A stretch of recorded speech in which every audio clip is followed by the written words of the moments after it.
ನಮಸ್ಕಾರ. ದಿನದಲ್ಲಿ ನಡೆದಂತಹ ಎಲ್ಲಾ ವಿದ್ಯಮಾನಗಳನ್ನು ತಿಳಿಸುವಂತಹ 30 ಮಿನಿಟ್ಸ್ 30 ನ್ಯೂಸ್ಗೆ ಸ್ವಾಗತ. ನಾನು ನವಿತಾ ಜೈನ್, ನನ್ನ ಜೊತೆ ಇದ್ದಾರೆ ನಾನು ಚೈತ್ರಾ ರಾಜ್.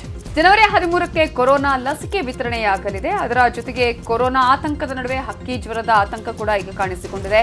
ಇವತ್ತು ಶಾಸಕರ ಸಭೆಯನ್ನ ಕರೆದಿರುವಂತಹ ಬಿಎಸ್ ಯಡಿಯೂರಪ್ಪ ಅವರ ಸಭೆ ಮುಕ್ತಾಯಗೊಂಡಿದೆ. ಏನೇನಾಯಿತು ಅನ್ನೋದನ್ನು ಒಂದೊಂದಾಗಿ ನೋಡ್ತಾ ಹೋಗೋಣ. ಕೊರೋನಾ ಭಯದ ನಡುವೆಯೇ ಹಲವು ರಾಜ್ಯಗಳಲ್ಲಿ ಹಕ್ಕಿ ಜ್ವರದ ಆತಂಕ ಈಗ ಮೂಡಿದೆ. ಕೇರಳದ 2 ಜಿಲ್ಲೆಗಳಲ್ಲಿ ಹಕ್ಕಿ ಜ್ವರ ಪ್ರಕರಣಗಳು ವರದಿಯಾಗಿದ್ದು, ಆಲಪ್ಪುಝಾ ಹಾಗೂ ಕೊಟ್ಟಾಯಂನಲ್ಲಿ ಹಕ್ಕಿ ಜ್ವರ ಕಾಣಿಸಿಕೊಂಡಿರುವುದರಿಂದ ಕೇರಳ ಸರ್ಕಾರ ಈ ಕಾಯಿಲೆಯನ್ನ ರಾಜ್ಯ ವಿಪತ್ತು ಅಂತ ಘೋಷಿಸಿದೆ. ರೋಗ ಹರಡದಂತೆ ಮಾಡೋದಕ್ಕೆ ಈಗಾಗಲೇ 35,000ಕ್ಕೂ ಹೆಚ್ಚಿನ ಹಕ್ಕಿಗಳನ್ನು ಕೊಲ್ಲಲಾಗಿದೆ. ಮುಂಜಾಗ್ರತಾ ಕ್ರಮವಾಗಿ ಕೇರಳದಿಂದ ಕೋಳಿ ಹಾಗೂ ಮೊಟ್ಟೆಗಳನ್ನು ತರೋದಕ್ಕೆ ತಮಿಳುನಾಡು ನಿರ್ಬಂಧ ವಿಧಿಸಿದೆ. ಇನ್ನು ಹಕ್ಕಿ ಜ್ವರ ಹರಡೋದನ್ನು ತಡೆಯುವ ಕಠಿಣ ಕ್ರಮಗಳನ್ನು ತೆಗೆದುಕೊಳ್ಳಲಾಗಿದೆ ಅಂತ ಕೇರಳದ ಪಶುಸಂಗೋಪನಾ ಇಲಾಖೆ ತಿಳಿಸಿದೆ. ಇತ್ತೀಚೆಗೆ ಹಿಮಾಚಲ ಪ್ರದೇಶ, ರಾಜಸ್ಥಾನ, ಮಧ್ಯಪ್ರದೇಶದಲ್ಲೂ ಹಕ್ಕಿ ಜ್ವರ ಕಾಣಿಸಿಕೊಂಡಿತ್ತು. ಮಧ್ಯಪ್ರದೇಶದ ಇಂಧೋರ್ ಪೊಲೀಸರು ಭರ್ಜರಿ ಬೇಟೆಯಾಡಿದ್ದಾರೆ. 70 ಕೋಟಿ ರೂಪಾಯಿ ಮೌಲ್ಯದ ಸುಮಾರು 70 ಕೆಜಿಯಷ್ಟು ಮಾದಕ ವಸ್ತುಗಳನ್ನು ವಶಕ್ಕೆ ಪಡೆದುಕೊಂಡಿದ್ದಾರೆ. ಇಂಧೋರ್ನ ಕ್ರೈಮ್ ಬ್ರಾಂಚ್ ಪೊಲೀಸರು ಡ್ರಗ್ಸ್ ಪೆಡ್ಲರ್ಗಳ ಹೆಡೆಮುರಿಗಟ್ಟಿ ಇದುವರೆಗಿನ ಅತಿ ದೊಡ್ಡ ಡ್ರಗ್ಸ್ ಕಾರ್ಯಾಚರಣೆಯನ್ನ ಮಾಡಿದ್ದಾರೆ. ಹೈದರಾಬಾದ್ನಿಂದ ಬಂದಿದ್ದ ಡ್ರಗ್ ಕಿಂಗ್ ಪಿನ್ 70 ಕೋಟಿ ಮೌಲ್ಯದ 70 ಕೆಜಿ ಡ್ರಗ್ಸ್ ಅನ್ನ ತಂದಿದ್ದಾಗ ಇಂಧೋರ್ನ ಕ್ರೈಮ್ ಬ್ರಾಂಚ್ ಪೊಲೀಸರು ದಾಳಿ ಮಾಡಿದ್ದಾರೆ. ಆರೋಪಿಯಿಂದ 13 ಲಕ್ಷ ರೂಪಾಯಿ ಹಣವನ್ನು ಜಪ್ತಿ ಮಾಡಿದ್ದಾರೆ. ಒಟ್ಟು 5ರನ್ನ ಬಂಧಿಸಿದ್ದಾರೆ. ಬ್ಯಾಟರಿ ತಯಾರಿಸುವ ಕಂಪನಿಯಲ್ಲಿ ಭಾರೀ ಅಗ್ನಿ ಅವಘಡ ನಡೆದು ಬ್ಯಾಟರಿಗಳೆಲ್ಲ ಸಂಪೂರ್ಣವಾಗಿ ಸುಟ್ಟು ಭಸ್ಮವಾಗಿದೆ. ರಾಮನಗರ ಜಿಲ್ಲೆಯ ಕನಕಪುರದ ಹಾರೋಹಳ್ಳಿಯಲ್ಲಿರೋ ಶಕ್ತಿ ಬ್ಯಾಟರೀಸ್ ಕಂಪನಿಯಲ್ಲಿ ಈ ದುರ್ಘಟನೆ ಸಂಭವಿಸಿದೆ. ವೆಲ್ಡಿಂಗ್ ಮಾಡ್ತಾ ಇದ್ದ ವೇಳೆ ಕಿಡಿ ಹಾರಿದ ಪರಿಣಾಮ ಈ ಅವಘಡ ಸಂಭವಿಸಿದೆ. ಕಂಪನಿಯಲ್ಲಿ ಕೆಲಸ ಮಾಡ್ತಾ ಇದ್ದ ಎಲ್ಲಾ ಕಾರ್ಮಿಕರು ಹೊರಕ್ಕೆ ಕಳುಹಿಸಲಾಗಿದೆ. ಯಾವುದೇ ಪ್ರಾಣಾಪಾಯ ಸಂಭವಿಸಿಲ್ಲ. ಸ್ಥಳಕ್ಕೆ ಅಗ್ನಿಶಾಮಕ ದಳದವರು ದೌಡಾಯಿಸಿ ಬಂದು ಕಾರ್ಯಾಚರಣೆ ಮಾಡಿದರು. ನಿನ್ನೆ ಸಿಎಂ ಜೊತೆಗಿನ ಸಭೆಯಲ್ಲಿ ಬಿಜೆಪಿ ಶಾಸಕ ಬಸನಗೌಡ ಪಾಟೀಲ್ ಯತ್ನಾಳ್ ಸಿಎಂ ಜೊತೆ ವಾಗ್ವಾದ ಮಾಡಿದ್ದನ್ನ ಇಬ್ಬರು ಸಚಿವರು ಪರೋಕ್ಷವಾಗಿ ಒಪ್ಪಿಕೊಂಡಿದ್ದಾರೆ. ಡಿಸಿಎಂ ಗೋವಿಂದ ಕಾರಜೋಳ ಹಾಗೂ ಸಚಿವ ವಿ ಸೋಮಣ್ಣ ಯತ್ನಾಳ್ ವಿರುದ್ಧ ಅಸಮಾಧಾನ ವ್ಯಕ್ತಪಡಿಸಿದ್ದಾರೆ. ನಿನ್ನೆಯ ಸಭೆಯಲ್ಲಿ ಒಬ್ಬರಿಂದ ಸ್ವಲ್ಪ ಗೊಂದಲ ಆಯಿತು ಅಂತ ಹೇಳಿದ ಕಾರಜೋಳ, ಅಭಿಪ್ರಾಯ ಹೇಳುವಾಗ ಸಣ್ಣ ಪುಟ್ಟ ಗೊಂದಲ ಆಗುವುದು ಸಹಜ ಅಂತ ಹೇಳಿದ್ದಾರೆ. ಇನ್ನು ನಿನ್ನೆ ನಡೆದ ಘಟನೆಯನ್ನ ತೀವ್ರವಾಗಿ ಖಂಡಿಸುತ್ತೇನೆ ಅಂತ ಸಚಿವ ಸೋಮಣ್ಣ ಹೇಳಿದ್ದಾರೆ. ಸಭೆಯಲ್ಲಿ ಅವರವ್ರ ಅಭಿಪ್ರಾಯಗಳನ್ನ ಹೇಳುವಾಗ ಸಣ್ಣ ಪುಟ್ಟ ಗೊಂದಲಗಳು ಆಗ್ತಾ ಇರ್ತವೆ. ಏನು ಈಗ 118 ಜನ ಯಡಿಯೂರಪ್ಪನವ್ರ ಸರ್ಕಾರ ಅತ್ಯುತ್ತಮವಾಗಿ ಕೆಲಸ ಮಾಡಿದೆ. ಅವರ ನಾಯಕತ್ವಕ್ಕೆ ಎಲ್ಲರೂ ಕೂಡ ಬೆಂಬಲವನ್ನು ವ್ಯಕ್ತ ಮಾಡಿದ್ದಾರೆ. ಸರ್ಕಾರದ ಕ್ಯಾಪ್ಟನ್ ಆಗಿರ್ತಾರೆ, ಆ ಕ್ಯಾಪ್ಟನ್ಗೆ ಮುಜುಗರ ಆಗಲ್ಲ. ಅವರ ಸಹೋದ್ಯೋಗಿಗಳಾಗಿ ನಿನ್ನೆ ನಡೆದಿರ್ತಕ್ಕಂಥ ಘಟನೆಯನ್ನು ನಾನು ಖಂಡಿಸ್ತೀನಿ. ಸಚಿವರ ವಿರುದ್ಧ ಬಿಜೆಪಿ ಶಾಸಕರ ಅಸಮಾಧಾನ ಇವತ್ತಿನ ಸಭೆಯಲ್ಲೂ ಸ್ಫೋಟಗೊಂಡಿದೆ. ಮಧ್ಯಾಹ್ನ ನಂತರದ ಸಭೆಯಲ್ಲಿ ಸಚಿವರ ಕಾರ್ಯವೈಖರಿ ಬಗ್ಗೆ ಶಾಸಕರು ಆಕ್ಷೇಪ ಹೊರಹಾಕಿದ್ದಾರೆ.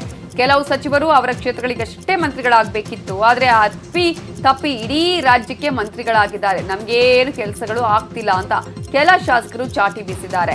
ಇನ್ನು ವಲಸೆ ಬಂದು ಸಚಿವರಾದವರು ವಾಟ್ಸಪ್ ಮೆಸೇಜ್ ಮಾಡಿದ್ರೆ ಸಾಕು, ಕೆಲಸ ಮಾಡಿಕೊಡ್ತಾರೆ. ಆದರೆ ನಮ್ಮದೇ ಪಕ್ಷದಿಂದ ಕೆಲವರು ಸಚಿವರಾದವರು ಮಾತ್ರ ಕೆಲಸ ಮಾಡಿಕೊಡ್ತಿಲ್ಲ ಅಂತ ದೂರು ಕೊಟ್ಟಿದ್ದಾರೆ. ಅಲ್ಲದೆ ಸಚಿವ ಸ್ಥಾನ ಹೇಗೆ ನಿರ್ವಹಣೆ ಮಾಡೋದು ಅಂತ ನಮಗೂ ಗೊತ್ತಿದೆ ಅಂತ ತಮ್ಮ ಅಸಮಾಧಾನವನ್ನ ವ್ಯಕ್ತಪಡಿಸಿದ್ದಾರೆ. ಶಾಸಕರ ಮನಗೆಲ್ಲಲು ಸಿಎಂ ಬಿಎಸ್ವೈ ನಡೆಸಿದ ಬಿಜೆಪಿ ಶಾಸಕರ ಸಭೆ ಮುಕ್ತಾಯಗೊಂಡಿದೆ. ಜಿಲ್ಲಾವಾರು ಶಾಸಕರ ಜೊತೆ 2ನೇ ದಿನದ ಸಭೆ ನಡೆಸಿದ ಸಭೆಯಲ್ಲಿ ಎಲ್ಲಾ ಶಾಸಕರನ್ನ ವಿಶ್ವಾಸಕ್ಕೆ ತೆಗೆದುಕೊಳ್ಳೋ ಕೆಲಸ ಮಾಡಿದ್ರು. ಬಹುತೇಕ ಶಾಸಕರು ಅನುದಾನದ ಬಗ್ಗೆಯೇ ಸಿಎಂಗೆ ಮನವಿ ಮಾಡಿದ್ದಾರೆ, ಸಲಹೆಯನ್ನ ಕೊಟ್ಟಿದ್ದಾರೆ. ಸಚಿವರ ವಿರುದ್ಧ ದೂರನ್ನ ಕೂಡ ಕೊಟ್ಟಿದ್ದಾರೆ. ಇನ್ನು ಸಭೆ ನಂತರ ಪ್ರತಿಕ್ರಿಯೆಗೆ ಸಿಎಂ ಬಿಎಸ್ವೈ ನಿರಾಕರಿಸಿದ್ದು, ಸಚಿವರ ದಂಡು ಸುದ್ದಿಗೋಷ್ಠಿ ನಡೆಸಿತು. ಇನ್ಮುಂದೆ ಜಿಲ್ಲಾ ಮಟ್ಟದ ಸಭೆಗಳಲ್ಲಿ ಸಚಿವರು ಶಾಸಕರ ಸಮನ್ವಯತೆ ಇರಬೇಕು. ವಾರದಲ್ಲಿ 2 ದಿನ ಸಚಿವರು ತಮ್ಮ ಕಚೇರಿಯಲ್ಲಿದ್ದು ಶಾಸಕರ ಸಂಪರ್ಕಕ್ಕೆ ಅವಕಾಶವನ್ನ ಮಾಡಿಕೊಡಬೇಕು ಅನ್ನೋ ನಿರ್ಧಾರವನ್ನ ತೆಗೆದುಕೊಳ್ಳಲಾಗಿದೆ. ವಾರದಲ್ಲಿ 2 ದಿವಸ ಶಾಸಕರು ತಮ್ಮ ತಮ್ಮ ಕ್ಷೇತ್ರದಿಂದ ಬೆಂಗಳೂರಿಗೆ ಬಂದು ಕಮಿಟಿ ಮೀಟಿಂಗ್ಗಳಲ್ಲಿ ಹಾಜರಾಗ್ತಾರೆ. ನಾವು ಸಚಿವರ ಜೊತೆಗೆ ಸಂಪರ್ಕ ಮಾಡಿಕೊಂಡು ನಮ್ಮ ಕ್ಷೇತ್ರದ ಅಭಿವೃದ್ಧಿಯ ವಿಚಾರಗಳನ್ನು ಅವರಿಗೆ ಗಮನಕ್ಕೆ ತರುವುದರ ಮುಖಾಂತರ ನಮ್ಮ ಕಷ್ಟಗಳನ್ನು ಹೇಳ್ಕೊಳ್ಳಿಕ್ಕೆ ಅವಕಾಶ ಆಗ್ತದೆ. ಬಿಜೆಪಿ ಶಾಸಕರ ಅಸಮಾಧಾನ ಇರೋದು ಸಚಿವರ ಮೇಲೆ. ಹೀಗಿರುವಾಗಲೇ ಬೆಂಗಳೂರಲ್ಲಿ 2 ದಿನಗಳ ಕಾಲ ನಡೆದ ಬಿಜೆಪಿ ಶಾಸಕರ ಸಭೆಗೆ ಒಂದಷ್ಟು ಸಚಿವರು ಚಕ್ಕರ್ ಹಾಕಿದ್ರು. ಸಚಿವರಾದ ಕೆಎಸ್ ಈಶ್ವರಪ್ಪ, ರಮೇಶ್ ಜಾರಕಿಹೊಳಿ, ಜೆಸಿ ಮಾಧುಸ್ವಾಮಿ 2 ದಿನಗಳ ಶಾಸಕರ ಸಭೆಗೆ ಗೈರಾಗಿದ್ರು. ಅಲ್ಲದೆ ಶಾಸಕರಾದ ಸಿಟಿ ರವಿ, ಸೋಮಶೇಖರ್ ರೆಡ್ಡಿ ಮತ್ತು ಎನ್ವೈ ಗೋಪಾಲಕೃಷ್ಣ ಕೂಡ ಗೈರಾಗಿದ್ರು. ಸಭೆಗೆ ಗೈರಾಗುವುದರ ಮೂಲಕ ಸಚಿವ ಈಶ್ವರಪ್ಪ ಸಿಎಂ ಮೇಲಿದ್ದ ಸಿಟ್ಟನ್ನ ಮತ್ತೆ ಮುಂದುವರೆಸಿದ್ರ ಅನ್ನುವ ಮಾತುಗಳು ಕೇಳಿ ಬರ್ತಿವೆ. ಶಾಸಕರ ಅಸಮಾಧಾನ, ಸಂಪುಟ ವಿಸ್ತರಣೆ ಗೊಂದಲದ ಮಧ್ಯೆ ಬಿಜೆಪಿ ಪಕ್ಷ ಸಂಘಟನೆಯತ್ತ ಮತ್ತಷ್ಟು ಒತ್ತು ಕೊಟ್ಟಿದೆ. ಇದೇ ಜನವರಿ 11ರಿಂದ ರಾಜ್ಯಾದ್ಯಂತ ಬಿಜೆಪಿ ಜನ ಸೇವಕ ಸಮಾವೇಶ ನಡೆಸಲಿದೆ. ಇದು ಗ್ರಾಮ ಪಂಚಾಯಿತಿ ಚುನಾವಣೆಯಲ್ಲಿ ಗೆದ್ದವರನ್ನ ಅಭಿನಂದಿಸುವ ಸಮಾವೇಶ. ಈ ಮೂಲಕ ಮುಂದಿನ ತಾಲೂಕು ಹಾಗೂ ಜಿಲ್ಲಾ ಪಂಚಾಯತ್ ಎಲೆಕ್ಷನ್ಗೆ ರೆಡಿ ಆಗ್ತಿದೆ. 3 ದಿನಗಳ ಜನಸೇವಕ್ ಸಮಾವೇಶಕ್ಕೆ ಜನವರಿ 11ರಂದು ಸಿಎಂ ಬಿಎಸ್ವೈ ಮೈಸೂರಿನ ಚಾಮುಂಡಿ ಬೆಟ್ಟದಲ್ಲಿ ಪೂಜೆ ಮಾಡುವ ಮೂಲಕ ಚಾಲನೆಯನ್ನ ಕೊಡಲಿದ್ದಾರೆ. ಅದರ ಬೆನ್ನಲ್ಲೇ ಕೇಂದ್ರ ಗೃಹ ಸಚಿವ ಅಮಿತ್ ಶಾ ಕೂಡ ರಾಜ್ಯ ಪ್ರವಾಸ ಮಾಡಲಿದ್ದಾರೆ. 11ನೇ ತಾರೀಕು ಮೈಸೂರು ಚಾಮುಂಡಿ ಬೆಟ್ಟದಲ್ಲಿ ಪೂಜೆಯನ್ನು ಮಾಡಿ ಮೈಸೂರಿನ ಮುಖ್ಯಮಂತ್ರಿಗಳು ಕಾರ್ಯಕ್ರಮವನ್ನು ಉದ್ಘಾಟನೆ ಮಾಡಿ ಮೈಸೂರು ಜಿಲ್ಲೆಯ ಎಲ್ಲ ಪಂಚಾಯತಿ ಗೆದ್ದಂತವರಿಗೆ ಅಭಿನಂದನೆ ಹೇಳ್ತಕ್ಕಂಥ ಕಾರ್ಯಕ್ರಮ. ಲೋ ಶುಗರ್ನಿಂದ ಅಸ್ವಸ್ಥಗೊಂಡಿದ್ದ ಕೇಂದ್ರ ಸಚಿವ ಡಿವಿ ಸದಾನಂದ ಗೌಡರು ಆಸ್ಪತ್ರೆಯಿಂದ ಡಿಸ್ಚಾರ್ಜ್ ಆಗಿದ್ದಾರೆ. ಬೆಂಗಳೂರಿನ ಆಸ್ಟರ್ ಆಸ್ಪತ್ರೆಯಿಂದ ಡಿಸ್ಚಾರ್ಜ್ ಆದ ಡಿವಿಎಸ್ ಮನೆಗೆ ತೆರಳಿದ್ದಾರೆ. ಮೊನ್ನೆ ಲೋ ಶುಗರ್ನಿಂದ ಚಿತ್ರದುರ್ಗದಲ್ಲಿ ಹಿಡಿದಿದ್ದ ಡಿವಿಎಸ್ ಅವರನ್ನ ಬೆಂಗಳೂರಿಗೆ ಕರೆತಂದು ಆಸ್ಪತ್ರೆಗೆ ದಾಖಲಿಸಲಾಗಿತ್ತು. 2 ದಿನಗಳ ಬಳಿಕ ಡಿವಿಎಸ್ ಸಂಪೂರ್ಣವಾಗಿ ಗುಣಮುಖರಾಗಿದ್ದಾರೆ. ವೈದ್ಯರ ಸಲಹೆ ಸೂಚನೆಯಂತೆ ಸ್ವಲ್ಪ ವಿಶ್ರಾಂತಿಯನ್ನ ಪಡೆಯಲಿರುವ ಡಿವಿಎಸ್ ಶೀಘ್ರದಲ್ಲೇ ಮತ್ತೆ ಕರ್ತವ್ಯಕ್ಕೆ ಹಾಜರಾಗಲಿದ್ದಾರೆ. ಬೆಳಗಾವಿ ಲೋಕಸಭೆ ಕ್ಷೇತ್ರದ ಉಪಚುನಾವಣೆಗೆ ಕಾಂಗ್ರೆಸ್ ರೆಡಿಯಾಗಿದೆ. ಈಗಾಗಲೇ ಅಭ್ಯರ್ಥಿಯ ಆಯ್ಕೆ ಕುರಿತು ಕಾಂಗ್ರೆಸ್ ಪಕ್ಷದ ಸಮಿತಿ ಪಟ್ಟಿಯನ್ನ ಸಿದ್ಧಪಡಿಸಿದೆ. ಪಟ್ಟಿಯನ್ನು ಈಗಾಗಲೇ ಕೆಪಿಸಿಸಿಗೆ ಕಳುಹಿಸಿಕೊಡಲಾಗಿದೆ ಅಂತ ಮಾಜಿ ಸಚಿವ ಎಂಬಿ ಪಾಟೀಲ್ ತಿಳಿಸಿದ್ದಾರೆ. ಇನ್ನು ಕೆಪಿಸಿಸಿ ಅಧ್ಯಕ್ಷರು ಆ ಪಟ್ಟಿಯನ್ನ ಎಐಸಿಸಿಗೆ ಕಳುಹಿಸಿಕೊಟ್ಟಿದ್ದಾರೆ ಅಂತ ನಂಬಿರೋದಾಗಿ ತಿಳಿಸಿದ್ರು.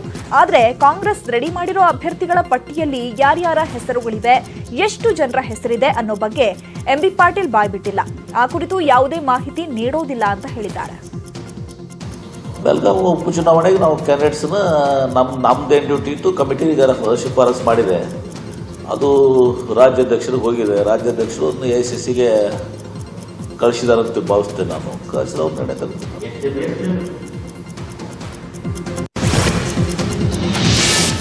ಗ್ರಾಮ ಪಂಚಾಯಿತಿ ಅಧ್ಯಕ್ಷ ಉಪಾಧ್ಯಕ್ಷ ಸ್ಥಾನದ ಮೀಸಲಾತಿ ಅಸಮರ್ಪಕವಾಗಿದೆ ಅಂತ ವಿಪಕ್ಷ ನಾಯಕ ಸಿದ್ದರಾಮಯ್ಯ ವಿರೋಧ ವ್ಯಕ್ತಪಡಿಸಿದ್ದಾರೆ. ಹಿಂದುಳಿದ ವರ್ಗಗಳಿಗೆ ಮೀಸಲಾತಿ ಸಮಾನಾಗಿ ನೀಡಿಲ್ಲ. ಕೆಲವು ತಾಲೂಕಿನಲ್ಲಿ ಒಂದು ಸಹ ಹಿಂದುಳಿದ ವರ್ಗ ಎ ಹಾಗೂ ಬಿಗೆ ಮೀಸಲಾತಿ ಹೊರಡಿಸಿಲ್ಲ ಅಂದ್ರು. ಈ ಬಗ್ಗೆ ಚುನಾವಣಾ ಆಯೋಗದ ಪ್ರಮುಖರ ಜೊತೆ ಮಾತನಾಡಿದ್ದೇನೆ ಅಂತ ತಿಳಿಸಿದ್ರು. ಇನ್ನು ಗ್ರಾಮ ಪಂಚಾಯಿತಿಗಳಲ್ಲಿ ಜೆಡಿಎಸ್ ಬೆಂಬಲಿತರನ್ನ ಕಾಂಗ್ರೆಸ್ ಸೆಳಿತಾ ಇದೆ ಅನ್ನುವ ಕುಮಾರಸ್ವಾಮಿ ಆರೋಪಕ್ಕೆ ಪ್ರತಿಕ್ರಿಯಿಸಿದ ಸಿದ್ದರಾಮಯ್ಯ, ಕಾಂಗ್ರೆಸ್ ಯಾವ ಪಕ್ಷದವರನ್ನ ಸೆಳಿತಾ ಇಲ್ಲ, ಅವರಾಗಿ ಬಂದ್ರೆ ಬೇಡ ಅನ್ನೋಕ್ಕಾಗಲ್ಲ ಅಂತ ಹೇಳಿದ್ರು. ಮೀಸಲಾತಿಗಳು ಸರಿ ಇಲ್ಲ ನಾರಾಮ್ಸು. ಯಾಕಂದ್ರೆ ಒಂದೊಂದು ತಾಲೂಕಿನಲ್ಲಿ BCM ಏನೂ ಇಲ್ಲ, BCM ಬಿನೂ ಇರೋದಿಲ್ಲ. ಅದು ಮೀಸಲಾತಿ ಆಗಲ್ಲ. ಹಿಂಗಾದ್ರೆ ಇದು social justice ಹೆಂಗಾಗ್ತದೆ? 33% BCM A, BCM B ಇರಬೇಕು. 26.4 BCM A, 6.6 BCM B, ಒಟ್ಟು 33% ಇರಬೇಕು. ಸಚಿವ ಸಂಪುಟ ವಿಸ್ತರಣೆ ಬಗ್ಗೆ ಗೊಂದಲವೋ ಗೊಂದಲ. ಯಾಕಂದ್ರೆ ಬೆಳಗ್ಗೆಯಷ್ಟೇ 2 ದಿನಗಳಲ್ಲಿ ನಾನು ಮಂತ್ರಿ ಆಗ್ತೀನಿ, ಕೊನೆಗೂ ಮಂತ್ರಿಯಾಗೋ ಕಾಲ ಕೂಡಿ ಬಂದಿದೆ ಅಂತ ಸಿಎಂ ನಿವಾಸದ ಬಳಿ ಆರ್ ಶಂಕರ್ ಹೇಳಿದ್ರು. ಆದ್ರೆ ಈಗ 2 ದಿನಗಳಲ್ಲಿ ವಿಸ್ತರಣೆ ಆಗಲ್ಲ ಅಂತ ಸಿಎಂ ರಾಜಕೀಯ ಕಾರ್ಯದರ್ಶಿ ಎಂಪಿ ರೇಣುಕಾಚಾರ್ಯ ಹೇಳಿದ್ದಾರೆ. ಈಗಲೂ ನಾವು ಮುಖ್ಯಮಂತ್ರಿಗಳು ಹೇಳ್ತಾ ಇದ್ರು ಆದಷ್ಟು 2-3 ದಿವಸದಲ್ಲಿ ಆಗುತ್ತೆ ಅಂತಕ್ಕಂಥ ಮತ್ತೆ ಹೇಳ್ತಾ ಇದ್ರು. ಈಗ ಉಮೇಶ್ ಕುತ್ತೆ ಅವರು ಕೂಡ ಹೇಳ್ತಾ ಇದ್ರು ಇನ್ನು 2-3 ದಿವಸದಲ್ಲಿ ಮಂತ್ರಿ ಆಗ್ತೀವಿ ಅಂತಕ್ಕಂಥ ಮಾತು. ಯಾರು ಹೇಳಿದ್ರು ಅವ್ರನ್ನೇ ಕೇಳ್ರಿ. ನನಗಂತೂ ಆ ಥರ ಇಲ್ಲ, ಕಾತುರ ಇಲ್ಲ. ಪಾಪ ರಾಜೀನಾಮೆ ಕೊಟ್ಟು ಬಂದಾರೆ, ಅದ್ರ ಬಗ್ಗೆ ನಾನು ಗೌರವಿಸ್ತೀನಿ.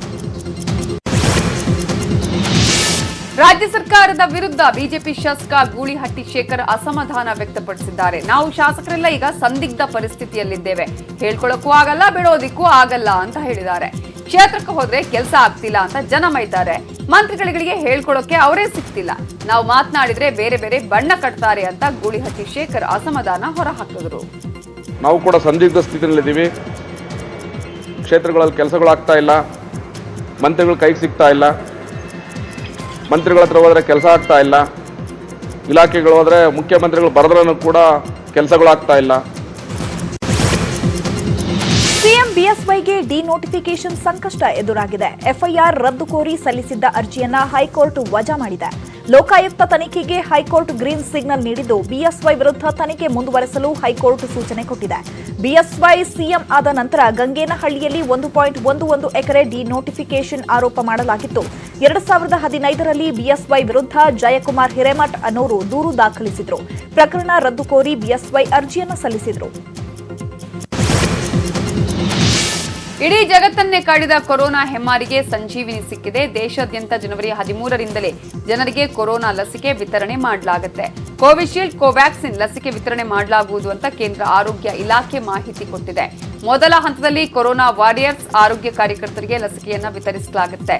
3 ಕೋಟಿ ಕೊರೋನಾ ವಾರಿಯರ್ಸ್ಗೆ ಲಸಿಕೆಯನ್ನ ವಿತರಿಸಲಾಗುತ್ತೆ. ದೇಶದ 4 ಕೇಂದ್ರಗಳಿಗೆ ಕೊರೋನಾ ಲಸಿಕೆಯನ್ನ ರವಾನಿಸಲಾಗುತ್ತೆ. 27 ಲಸಿಕೆ ಸಂಗ್ರಹ ಕೇಂದ್ರಗಳನ್ನು ಸ್ಥಾಪಿಸಲಾಗಿದೆ. सारे जो स्टैंडर्ड ऑपरेटिंग प्रोसीजर्स और प्रोटोकॉल्स हैं उनका ऑपरेशनलाइजेशन देखा गया. तो जिस भी दिन हुआ, जैसे अब आप जानते हैं कि किस दिन हुआ. ವಿದೇಶಗಳಲ್ಲಿ ನೆಲೆಸಿರೋ ಅನಿವಾಸಿ ಭಾರತೀಯರಿಗೆ ಶೀಘ್ರದಲ್ಲೇ ಭಾರತದ ಮತದಾನದ ಹಕ್ಕು ಸಿಗುವ ಸಾಧ್ಯತೆ ಇದೆ. ಪೋಸ್ಟಲ್ ಬ್ಯಾಲೆಟ್ ಮೂಲಕ ಎನ್ಆರ್ಐಗಳಿಗೂ ಮತದಾನದ ಅವಕಾಶ ನೀಡುವ ಭಾರತದ ಚುನಾವಣಾ ಆಯೋಗದ ಪ್ರಸ್ತಾಪಕ್ಕೆ ವಿದೇಶಾಂಗ ಇಲಾಖೆ ಒಪ್ಪಿಗೆ ಸೂಚಿಸಿದೆ. ಮುಂಬರುವ ಅಸ್ಸಾಂ, ಪಶ್ಚಿಮ ಬಂಗಾಳ, ತಮಿಳುನಾಡು ಮತ್ತು ಪುದುಚೇರಿ ವಿಧಾನಸಭಾ ಚುನಾವಣೆಗಳಲ್ಲೇ ಈ ಮತದಾನಕ್ಕೆ ಏರ್ಪಾಡು ಮಾಡಲು ಸಾಧ್ಯ. ಅದಕ್ಕೆ ತಾವು ಸಿದ್ಧ ಅಂತ ಚುನಾವಣಾ ಆಯೋಗ ತಮ್ಮ ಸ್ಪಷ್ಟನೆಯನ್ನ ಕೊಟ್ಟಿದೆ. ಪಶ್ಚಿಮ ಬಂಗಾಳದ ಸಿಎಂ ಮಮತಾ ಬ್ಯಾನರ್ಜಿ ಜನಸಾಮಾನ್ಯರ ಜೊತೆ ಸಾಲಲ್ಲಿ ನಿಂತು ಸರ್ಕಾರದ ಆರೋಗ್ಯ ಕಾರ್ಡ್ ಪಡೆದಿದ್ದಾರೆ. ಕೋಲ್ಕತ್ತಾದ ಕಾಳಿಘಾಟ್ ಪ್ರದೇಶದಲ್ಲಿ ಸ್ಥಳೀಯ ಪಾಲಿಕೆ ಕೇಂದ್ರದ ಬಳಿ ಸಾಮಾನ್ಯ ಜನರ ಜೊತೆಗೆ ಸಾಲಲ್ಲಿ ನಿಂತು ಸ್ವಾಸ್ಥ್ಯ ಸಾಥಿ ಯೋಜನೆಯ ಸ್ಮಾರ್ಟ್ ಕಾರ್ಡ್ ಪಡೆದರು. ಸಿಎಂ ಕೂಡ ಇತರೆ ನಾಗರಿಕರಂತೆ ಒಬ್ರು ಅನ್ನೋದನ್ನ ಇದು ಬಿಂಬಿಸುತ್ತೆ ಅಂತ ಟಿಎಂಸಿ ಹೇಳಿದೆ. ಆದರೆ ಸಿಎಂ ಮಮತಾ ಅವರ ಈ ನಡೆ ಶುದ್ಧ ನಾಟಕ, ರಾಜಕೀಯ ಗಿಮಿಕ್ ಅಂತ ಬಂಗಾಳದಲ್ಲಿ ಬಿಜೆಪಿ ಆರೋಪಿಸಿದೆ. ಲಘು ಹೃದಯಾಘಾತದಿಂದ ಆಸ್ಪತ್ರೆಗೆ ದಾಖಲಾಗಿರೋ ಬಿಸಿಸಿಐ ಅಧ್ಯಕ್ಷ ಸೌರವ್ ಗಂಗೂಲಿ ನಾಳೆ ಆಸ್ಪತ್ರೆಯಿಂದ ಡಿಸ್ಚಾರ್ಜ್ ಆಗಲಿದ್ದಾರೆ. ನಾಳೆ ಗಂಗೂಲಿ ಡಿಸ್ಚಾರ್ಜ್ ಆಗಿ ಮನೆಗೆ ಹೋಗ್ತಾರೆ. ಮನೆಯಲ್ಲೂ ದಿನನಿತ್ಯ ಅವರ ಆರೋಗ್ಯದ ಮೇಲೆ ನಿಗಾ ವಹಿಸಲಾಗುತ್ತೆ ಅಂತ ಕೋಲ್ಕತ್ತಾದ ವುಡ್ಲ್ಯಾಂಡ್ ಆಸ್ಪತ್ರೆಯ ಸಿಇಒ ಹೇಳಿದ್ದಾರೆ. 2-3 ವಾರಗಳ ಬಳಿಕ ಗಂಗೂಲಿಗೆ ವೈದ್ಯಕೀಯ ಚಿಕಿತ್ಸೆ ನೀಡಲಾಗುತ್ತೆ ಅಂತಾನೂ ತಿಳಿಸಿದ್ದಾರೆ. ಸದ್ಯಕ್ಕೆ ಗಂಗೂಲಿ ಆರೋಗ್ಯ ಸ್ಥಿರವಾಗಿದ್ದು ನಾಳೆ ಆಸ್ಪತ್ರೆಯಿಂದ discharge ಆಗಲಿದ್ದಾರೆ. That we have decided that Saurabh will be discharged from hospital tomorrow, January 6th, 2021.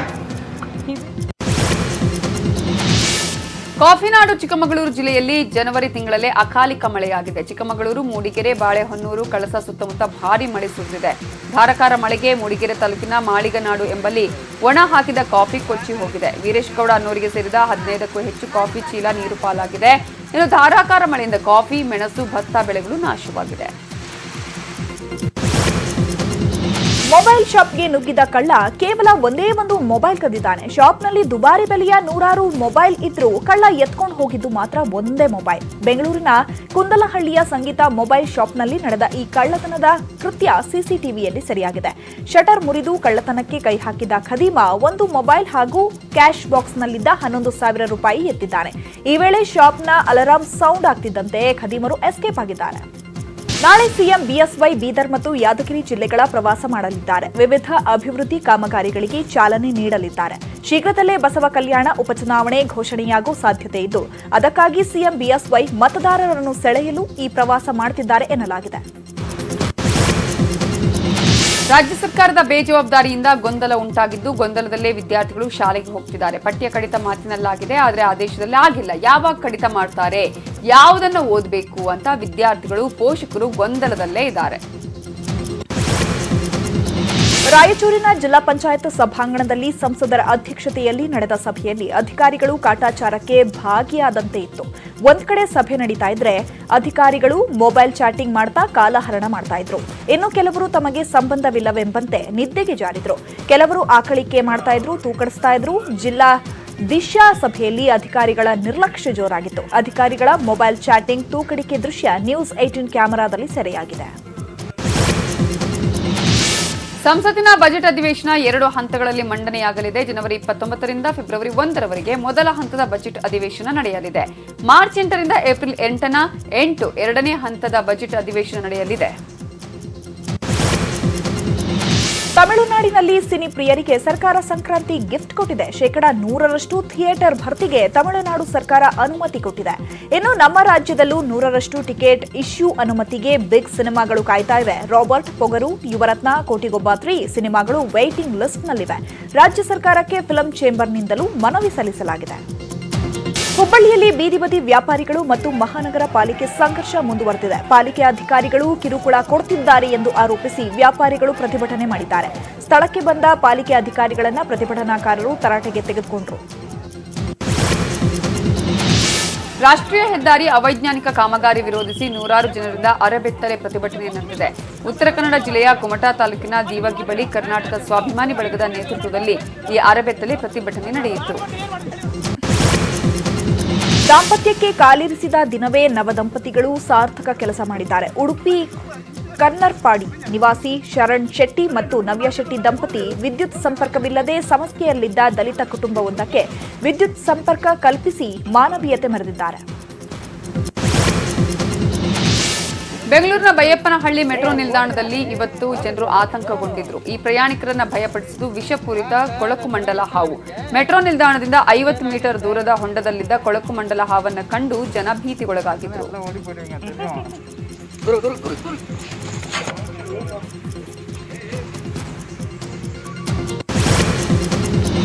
Kargil ಅಂದ್ರೆ ಯುದ್ಧ ನೆನಪಾಗುತ್ತೆ. ಆದರೆ ಕಾರ್ಗಿಲ್ನಲ್ಲಿ ಇತಿಹಾಸದಲ್ಲಿ ಇದೇ ಮೊದಲ ಬಾರಿಗೆ ಚಳಿಗಾಲ ಆಟವಾಗಿರೋ ನೈಟ್ ಐಸ್ ಹಾಕಿ ಟೂರ್ನಮೆಂಟ್ ನಡೆದಿದೆ. ಲಡಾಖ್ನ ಕಾರ್ಗಿಲ್ನಲ್ಲಿರೋ ಪುಷ್ಪಕುಮ್ ಪ್ರದೇಶದಲ್ಲಿ ಹಿಮಪಾತದ ಮಧ್ಯೆ ಈ ಐಸ್ ಹಾಕಿ ಪಂದ್ಯ ನಡೀತಾ ಇದೆ.